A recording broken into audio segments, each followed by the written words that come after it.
நீங்கள அங்க விட்டுட்டு அனாமிகா வேகமா வந்துட்டா. வீட்டுக்கு வந்ததும் நிம்மதியாச்சு அனாமிகாக்கு. என்ன மருமகளே, அப்படி போனது வந்துட்ட, இன்னும் 1 மணி நேரம் கூட ஆகல அப்படின்னு சாரதா சொன்னதும் அனாமிகாவுக்கு கோவம் வந்துருச்சு. என்னடிமா கேட்டா இப்படி முறைக்கிற?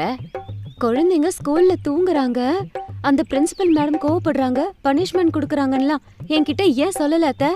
என்னையும் அனுப்பி வச்சிட்டீங்க. அப்படின்னா நீ இன்னைக்கு தப்பிச்சிட்டியா? இதுல சந்தோஷமா அப்படின்னு சொன்னதும் சாரதா டல் ஆயிட்டாங்க. அத பார்த்த அனாமிகா, என்ன அவங்க வெயில்ல நிக்க வைக்கலங்கறத கேள்விப்பட்டதும் சோகமாயிட்டீங்க. சேச்சா, அதெல்லாம் ஒண்ணும் இல்லம்மா. சரி சரி, வீட்டுக்கு வந்துட்டல்ல, குளிச்சுட்டு இடியாப்பம் செய் போ, நான் வயல் வரைக்கும் போயிட்டு வந்துடுறேன் அப்படின்னு சொல்லிட்டு சாரதா அங்க இருந்து கிளம்பி போயிட்டாங்க. அப்படியே கொஞ்ச நேரம் போச்சு.